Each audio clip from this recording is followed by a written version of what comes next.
Okay, Unit 8, D and F block elements, lecture number 10.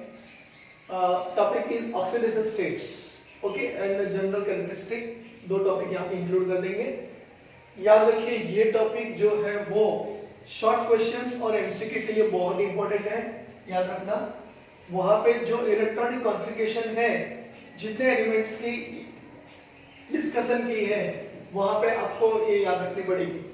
तो यहाँ पे लैंथेनम 2 ऑक्सीडेशन स्टेट के बारे में बात कर रहे हैं. इन द लैंथेनॉइड्स, यानी कि लैंथेनॉइड्स में लैंथेनम 2 और लैंथेनाइट 3, जो लैंथेनाइट के जो कि लैंथेनम के बाद के हैं वो लैंथेनाइट 3 आर प्रीडोमिनेंट स्पीसीज. याद रखिएगा La2 and Ln3 are predominant species. ये सेंटेंस एनसीईआरटी टेक्स्ट बुक में दिया गया है. तो यहाँ पे एक शॉर्ट क्वेश्चन भी आ सकता है या एमसीक्यू क्वेश्चन भी आ सकता है. +2 and +4 ions in solution or in solid compounds are also obtained. +2 और +4 ions वाले solutions भी यहाँ पे मिलते हैं. This irregularity as ionization enthalpies arises mainly from the extra stability. अब याद रखिएगा ये बहुत ही सिंपल है. अगर स्टेबिलिटी हुई तो आपको पता होना चाहिए कि f ऑर्बिटल में 0 इलेक्ट्रॉन यानी कि एम्प्टी, F7 यानी कि हाफ फिल्ड और F14 यानी कि फुल फिल्ड सब्सटेंस होने चाहिए. तो वो स्टेबिलिटी के लिए जाने जाते हैं. तब को याद रखना है.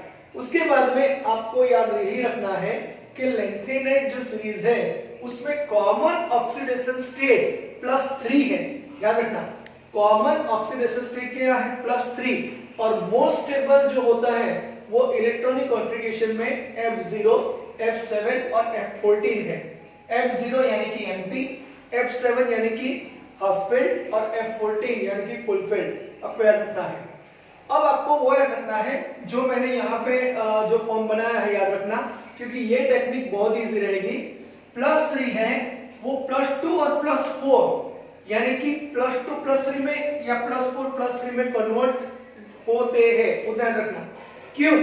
इसका रीजन ये है अगर हम सीरियम की बात करें तो सीरियम जो है वो सेकेंड नंबर का एलिमेंट है यानी कि Ce(Z)=58, Xc 4f1 5d1 6s2. Actually cerium lanthanide series में फर्स्ट नंबर का एलिमेंट होना चाहिए, लेकिन लैंथेनम उसके बाद में होता है. वो याद रखना. तो यहाँ पे एनसीईआरटी टेक्स्ट बुक में बहुत ही अच्छी तरीके समझाया हुआ है. Ce+4 जो है वो क्या करेगा +3 ऑक्सीडेशन स्टेट में कन्वर्ट करेगा. यानी कि +3 जो स्टेट है ऑक्सीडेशन स्टेट वो स्टेबल है. तो आपको याद रखना है. तो Ce+4 एक इलेक्ट्रॉन लेके क्या बनाएगा Ce+3 बनाएगा. इलेक्ट्रॉन गेन होता है, इसका मतलब ये होता है ये रिडक्शन रिएक्शन है. अगर उसका स्टैंडर्ड रिडक्शन पोटेंशियल कैलकुलेट करें तो 1.74 वोल्ट है. याद रखिए. And that's why they are oxidized. यहाँ पे सेंटेंस लिखा है they are oxidized water. और उसका जो 1.74 वोल्ट है उसकी वजह से वो ऑक्सीडाइजिंग एजेंट कहा जाता है. याद रखना कोई भी रिडक्शन रिएक्शन हो तो रिडक्शन रिएक्शन में अगर Ce+4 प्लस इलेक्ट्रॉन Ce+3 होता है तो Ce+4 act as a good oxidising agent. और हम यहाँ सेंटेंस में लिखा है Ce4 is a good analytical reagent. Ce0 Ce+4 Ce+3 slice is equal to 1.74 watt. याद रखना ये मैंने बात बता दी है. But reaction rate is very slow. उसका रिएक्शन रेट क्या है स्लो है. इतना याद रखना. यहाँ पे Pr प्रेसिडियम, Nd नियोडियम और टर्बियम और dysprosium also exhibit +4 states but only in oxides. यानी कि जो ऑक्साइड फॉर्म करेंगे उसमें ही वो +4 states फॉर्म करते हैं. आपको याद रखना है. ये बहुत ही सिंपल है. याद रखना यहाँ पे जो भी लिखा गया है वो एमसीक्यू क्वेश्चन में आ सकता है, लेकिन ये जो मैंने बताया ये बहुत ही इंपॉर्टेंट है. इस तरीके से याद रखो तो सिंपल हो जाएगा. जिस तरह हमने सीरियम लिया उस तरीके से हम EU को लेते हैं. यूरेपियम Z=63 होता है. Xc that is Xc core 4f7 5d0 6s2 electronic configuration ये है. अब E+2 क्या करेगा, +3 में कन्वर्ट होने के लिए इलेक्ट्रॉन उसको रिलीज करना पड़ेगा, यानी कि E+2 E+3 plus electron loss हो रहा है, इसका मतलब ऑक्सीडेशन रिएक्शन हुआ। जो ऑक्सीडेशन रिएक्शन कर रहा है तो वो क्या होगा, स्ट्रॉन्ग रिड्यूसिंग एजेंट होगा। आपको पता होना चाहिए E+2 work as a strong reducing agent. Opposite पे याद रखना तो बहुत सिंपल रहेगा। Similarly Yb+2 converted into Yb+3 plus electron, यहाँ पे ये जो हमने बात की इटेरिबियम Yb Z=70, जो सेकंड लास्ट एलिमेंट है Xc4f14 5d06s2, यहाँ पे भी देखिए 4f14 है, यहाँ पे देखिए 4f7 है, यहाँ पे देखिए 4f1, यहाँ पे 0 हो जाएगा क्योंकि 4 इलेक्ट्रॉन चले जाएंगे ना, C+4 0 इलेक्ट्रॉन, यानी कि एक इलेक्ट्रॉन हम ऐड करेंगे तो +3 होगा, यानी 4f1 होगा। तो मैग्नेटिक प्रॉपर्टीज भी इसी तरह से एक्सप्लेन की जाती है, वो जनरल कैरेक्टरिस्टिक में हम पढ़ेंगे।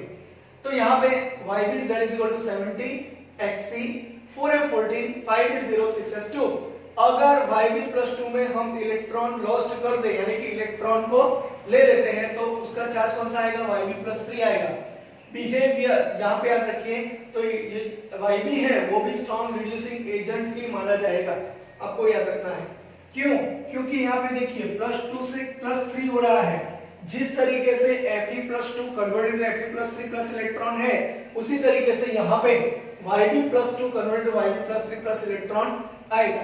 तब को याद रखना है behaviour of samarium Sm is very much like Eu, exhibit both +3 and +2 oxidation state. याद रखिएगा, ये आपका शॉर्ट क्वेश्चन हो गया। समैरियम की जो ऑक्सीडेशन स्टेट है वो कौन सी है, +3 और +2।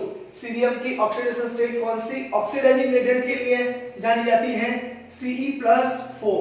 आपको वो भी याद रखना है। कौन स्ट्रॉन्ग रिड्यूसिंग एजेंट है, ABCD लिखा गया होगा, तो आपको पता होना चाहिए कि +2 वाले जो होते हैं वो स्ट्रॉन्ग रिड्यूसिंग एजेंट है, और +4 में से +3, यहाँ पे रीजन यही याद रखना है, जो +3 है वो कॉमन ऑक्सीडेशन स्टेट है, और यहाँ पे +2 और +4 अनस्टेबल है, यानी कि वो इलेक्ट्रॉन गेन करके या लॉस्ट करके +3 जो ऑक्सीडेशन स्टेट जो कॉमन है वो फॉर्म करेंगे।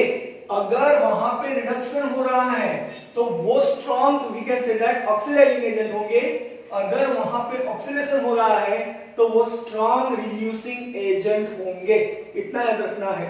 तो ये बात जो मैंने बताई वो बहुत ही सिंपल है, याद रखने की कोशिश कीजिए। जो एनसीईआरटी टेक्स्ट बुक में लिखा गया है वही यहाँ पे लिखा है, और यहाँ पे बहुत सारे शॉर्ट क्वेश्चन यानी कि एमसीक्यू क्वेश्चंस है जो आपको प्रिपेयर करने पड़ेंगे।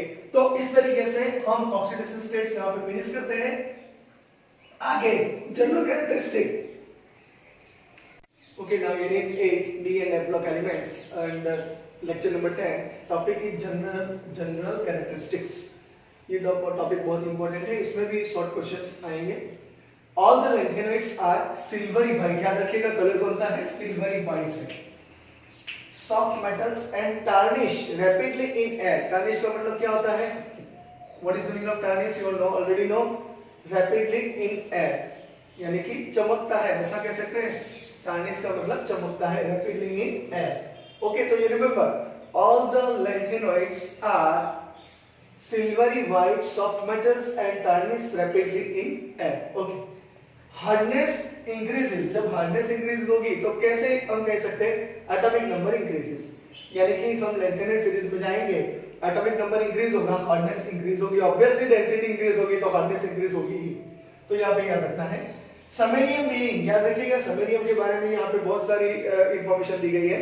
Samarium being still hard, melting point यानी कि जो स्टील है वो हार्ड है समैरियम का, मेल्टिंग पॉइंट रेंज है 1000 to 1200 kelvin, but samarium melts at 1623 Kelvin, that is 1623 Kelvin, और से 1623 Kelvin तब जाके वो मेल्ट होता है। तो samarium याद रखिएगा। Typical metallic structure, due to we can say that typical metallic structure and good conductors of the heat and electricity, and due to this we can say that melting point is high. Here density and other properties change smoothly except for EU and YB याद रखिएगा, density is change हो रही है, EU and YB की सीमा सबकी जो है properties change हो रही है। And occasionally for samarium and thurium, thulium याद रखिएगा, ये नेम बहुत टिपिकल है थूलियम, तो samarium and thulium TM and SN। Al+3 ions are colored in the, याद रखिएगा, Al+3 ions are colored in the solid state, there is exception, and aqueous solutions colors due to presence of f electron जो f orbital है उसमें electron present है, उसकी वजह से colours हमें यहाँ दिखने को मिलता है। उसके बाद में La+3 and Le+3 are colorless, मैंने बताया था एक्सेप्शन केस है, La+3 and Le+3 these ions are colorless but the rest do so.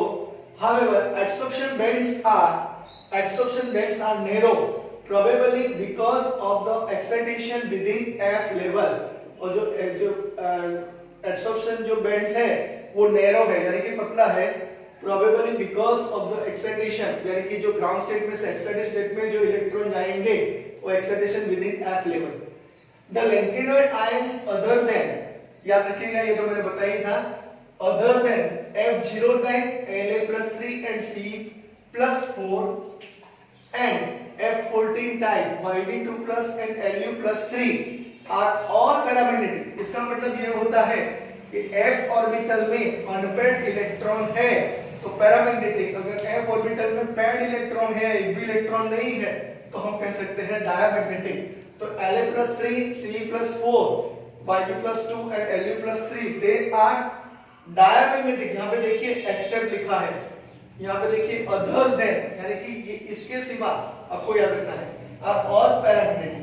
देखिए डेल्टा H का मतलब ये होता है first ionisation enthalpy change in first ionisation enthalpy of lanthanoids is 600 kilojoule per mole. Second बात ये बताई है, second we can say change in second ionisation enthalpy of lanthanoids is 1200 kilojoule per mole and it is compared with those of calcium, जो calcium है उसके साथ compare की जाती है। बट रिमेंबर यहाँ पे बहुत ही बढ़िया बात बताई है, डेल्टा IH3 यानी कि third ionisation enthalpy change indicates that the exchange enthalpy consideration as in 3d orbitals of the first transition series appear to impart a certain degree of stability, और स्टेबिलिटी किसके वजह से है आपको पता होना चाहिए, F0, F7 and F14। वहां पे ही प्रॉब्लम है, मैंने बताया था स्टेबल इलेक्ट्रॉनिक कॉन्फ़िगरेशन है, वहां पे ही क्वेश्चंस आएंगे, तो आपको याद रखना है F0 F7 का मतलब होता है हाफ फिल्ड, F0 का मतलब होता है एंटी f ऑर्बिटल और F14 का मतलब होता है full field f orbital. This indicated from the abnormally low value of the delta IH3। इसकी जो वैल्यू डेल्टा IH3 यानी कि थर्ड आयनेशन एंथैल्पी चेंज है वो किसमें कम है, ये क्वेश्चन आपको आना चाहिए। तो लैंथेनम है, दूसरा है गैडोलिनियम और तीसरा है लुटेशियम। अगर आप इलेक्ट्रॉनिक कॉन्फ़िगरेशन वाला टेबुलर फॉर्म देखोगे तो पहला नंबर, बीच वाला नंबर यानी कि मिडिल नंबर और लास्ट वाला नंबर, ये तीन नंबर जो है यानी कि तीन एलिमेंट है वो क्या है, जिसकी डेल्टा IH3 की वैल्यू लोएस्ट है, याद रखिएगा लोअर है। वो रीजन क्या है, F0, F7 और F14 जो इलेक्ट्रॉनिक कॉन्फ़िगरेशंस में आप देखोगे तो आपको दिखाई देगा वहां पे, तो वो यहाँ पे एम्प्टी है, यहाँ पे हाफ फील्ड है और यहाँ पे फुल फील्ड है। अगर कोई भी रीजन आए और टिपिकल क्वेश्चंस हो तो f ऑर्बिटल या कोई भी रीजन हो तो d ऑर्बिटल, उसमें हाफ फील्ड, फुल फील्ड और एम्प्टी, इस पे चले जाओ तो बहुत अच्छी तरीके से आप आंसर दे पाओगे। तो यहाँ पे आपको याद रखना है थर्ड आयनेशन एंथैल्पी चेंज किस एलिमेंट की कम है, तो आपको याद रखना है lanthanum, gadolinium and lutetium, La, Gd and Lu। तो यहाँ तक हमने जनरल कैरेक्टरिस्टिक टेक्स्ट बुक के जो एनसीईआरटी टेक्स्ट बुक में है वो हमने कंप्लीट कर लिया है। अब आगे लैंथेनॉइड के रिएक्शंस के बारे में हम पढ़ेंगे और उसके बाद में इसके यूजेस के बारे में पढ़ेंगे और तब जाके ये जो लेक्चर नंबर 10 है वो फिनिश होगा। पहले इसको मतलब लिख दीजिए अच्छी तरह से और इसका स्क्रीनशॉट निकाल लीजिए और जो टॉपिक है उसको याद रखने की कोशिश कीजिए।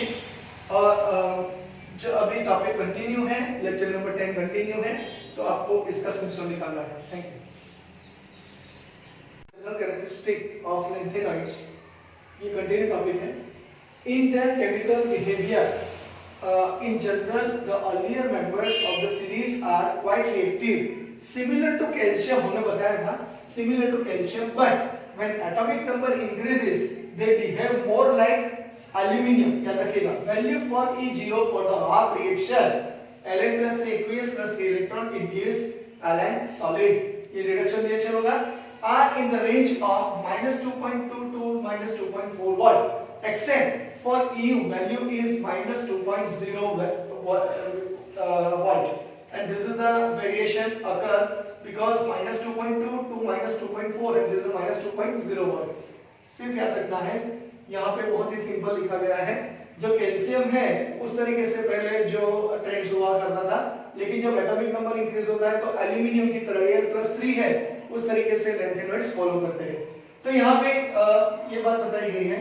उसके बाद में एनसीईआरटी टेक्स्ट बुक में बहुत ही बढ़िया टॉपिक है ये chemical reactions of the lanthanoids. जो केमिकल रिएक्शंस है ये क्वेश्चंस बहुत बार पूछा गया है बोर्ड में, और सिर्फ आपने ये लिख दिया या रिएक्शन लिख के आपने एक्सप्लेन कर दिया तो भी आपको पूरे मार्क्स मिल सकते हैं। तो यहाँ पे देखिए आपको बीच में लैंथेनॉइड लिखना है Ln, उसके बाद में आपको याद रखना है कौन कौन से यहाँ पे रिएक्टेंट है, जो रिएजेंट है जो रिएक्ट होंगे Ln के साथ। तो जो एरो पे जो है वो अगर याद रखोगे तो बहुत ही इजी तरीके से आप आंसर दे पाओगे। तो पहले याद रखिए with acids, with halogens, with H2O, with carbon at 2773 kelvin, with heated with nitrogen, heated with sulphur, burn in O2। इतना याद रखिए, ये पहले लिस्ट बना दीजिए। और उसके बाद में आपको क्या करना है, अगर मैंने पहले ले लिया लैंथेनॉइड रिएक्ट्स विद एसिड्स, अगर कोई मेटल को हम एसिड्स में डालेंगे तो क्या होगा आपको पता ही है, डायहाइड्रोजन गैस रिलीज होगा। सही है, तो डायहाइड्रोजन गैस रिलीज हो उसका मतलब ये मेटल फॉर्म है। तो आपको याद रखना है when lanthanide with acids it gives dihydrogen gas. अगर उसमें हमने विद हैलोजन के साथ रिएक्शन कर दिया यानी कि H2 के साथ रिएक्शन कर दिया तो हमें क्या मिलेगा, तो यहाँ पे Ln+3 है, आपको याद रखना पड़ेगा Ln+3 ही वैलेंसी है और X-1 है, तो आपको यहाँ बैलेंस करने के लिए 3 की जरूरत पड़ेगी। तो इस तरीके से LnX3 फॉर्म होगा, लैंथेनाइड हैलाइड फॉर्म होगा, ट्राई हैलाइड फॉर्म होगा। आपको याद रखना है लैंथेनाइड हैलाइड फॉर्म होगा, यानी कि हैलाइड्स यहाँ पे मिलेगा।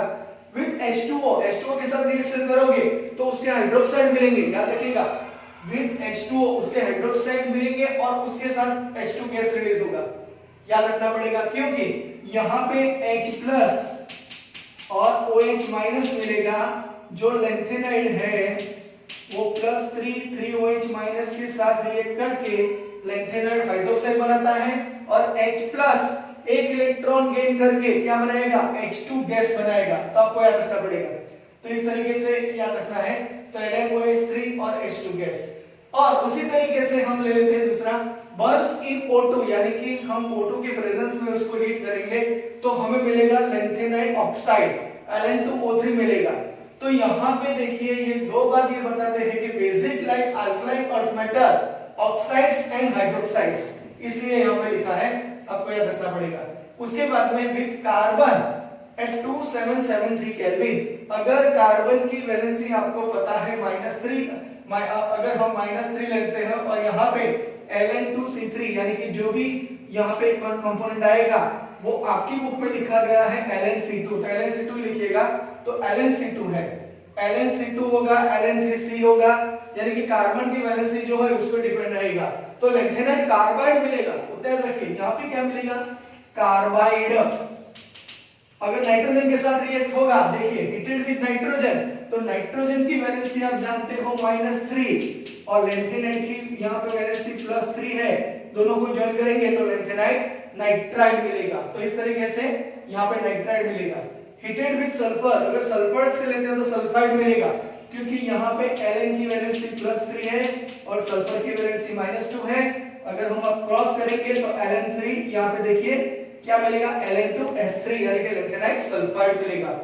अगर हमने ये सारे रिएक्शंस पढ़ लिए, उसमें हमने देखा कि क्या मिलता है और कौन सी प्रोडक्ट होती है। तो यहाँ पे basic like alkaline earth metal oxides and hydroxides ये इंपॉर्टेंट है, और दूसरी बात H2O और O2 के साथ रिएक्शन है वो इंपॉर्टेंट है। अगर आपको पूछा गया write a note on chemical reactions of lanthanoids और general characteristic of lanthanoids with particular reagent, और से रिएजेंट आपको दिए गए तो आपको इतना ही लिखना है। अगर ये रिएक्शन लिख दिया उससे एक्सप्रेशन कर दिया तो आपको पूरा मार्क्स मिल सकता है। तो इस तरीके से ये क्वेश्चन बहुत ही बार बोर्ड में पूछा गया है, तो ये आपको याद रखना है। उसके बाद में आगे यूजेस ये लास्ट टॉपिक लैंथेनॉइड का है, बहुत ही इंपॉर्टेंट है।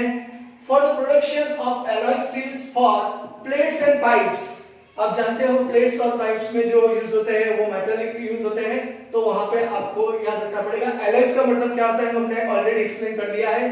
तो steels for plates and pipes, a well known alloy is mixed metal, याद रखिएगा यहां पे लिखिए mixed metal which consists of a lanthanide metal 95%, iron 5% and traces of some amount of sulfur, carbon, calcium and aluminium। याद रखना पड़ेगा ये mixed metal में कौन से कंपोनेंट्स है, ये क्वेश्चन पूछा गया था, तो ये सारे कंपोनेंट्स आते हैं, तो ये याद रखना पड़ेगा। ये बहुत ही अच्छा क्वेश्चन है, जीनीट में पूछा गया है, तो आपको याद रखना है। और a good deal of mixed metal is used in magnesium based alloy to produce bullets, shell and lighter fin।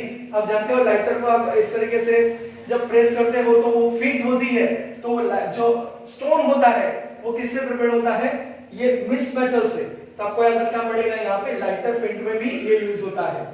Mixed oxides of lanthanide are employed as catalyst in petroleum cracking. Petroleum cracking में catalyst के form में भी use होते हैं, जो lanthanides में जो elements है वो यूज होते हैं। Some industrial lanthanide oxides are used as, याद रखिए फॉस्फोरस। आप टेलीविजन देखते हो तो टेलीविजन में जो फॉस्फोरस होता है, जो ट्यूब होती है उसमें फ्लोरेसेंट जो पार्ट होता है वो फॉस्फोरस इन टेलीविजन स्क्रीन्स, तो वो इसके वो भी एक रीजन लैंथेनाइड ऑक्साइड्स का ही है। एंड सिमिलर फ्लोरेसिंग सरफेसेस, फ्लोरेसिंग सरफेसेस का मतलब फ्लोरेसेंट कलर आप जानते हो, वो कलर जो हमें डेवलप करना है, तो फ्लोरेसिंग सरफेसेस के लिए भी ये लैंथेनाइड ऑक्साइड्स जाने जाते हैं। तो आपको इस तरीके से यूजेस यहाँ पे याद रखने पड़ेंगे। अगर आपको यूजेस अलग से पूछा गया तो ये 2 और 3 मार्क्स का 2 मार्क्स का क्वेश्चन हो, तो अगर 3 या 4 यूजेस लिख दिए तो आपको पूरे मार्क्स मिल सकते हैं। तो इस तरीके से हम लेक्चर यहाँ पे लेक्चर नंबर 10 यहाँ पे फिनिश हो रहा है, यानी कि जो लेक्चर नंबर 10 है वो जनरल कैरेक्टरिस्टिक है, उसकी केमिकल रिएक्शंस है, उसके बाद में हमने यूजेस देखे, तो इसका स्क्रीनशॉट निकाल लीजिए। बहुत अच्छी तरह से मिक्स्ड मेटल्स में जो कंटेंट कंपोनेंट्स प्रेजेंट है उसको याद रखने की कोशिश कीजिए। उसके बाद में केमिकल रिएक्शंस जो हमने यहाँ पे जो रिएक्शंस बताए हैं वो याद रखने की कोशिश कीजिए। तो यहाँ पे ये लेक्चर फिनिश होगा और अगला लेक्चर हम एक्टिनेट सीरीज में जाएंगे, वहां पे जनरल इलेक्ट्रॉनिक कॉन्फ़िगरेशंस, उसके बाद में इसी तरीके से इलेक्ट्रॉनिक कॉन्फ़िगरेशंस के बाद में एटॉमिक एंड आयनिक साइंस, और उसके बाद में हम ऑक्सीडेशन स्टेट्स पे जाएंगे, और उसके बाद में उसके जो लैंथेनाइड और एक्टिनेट के बीच में डिफरेंस है वो, और उसके बाद में एप्लीकेशंस, तब जाके चैप्टर फिनिश होगा। तो लेक्चर नंबर 11 और 12 बाकी रह गए, उसमें हम ये पढ़ेंगे। तो यहाँ तक आप स्क्रीनशॉट निकाल लीजिए और अच्छी तरह याद रखने की कोशिश कीजिए। Thank you.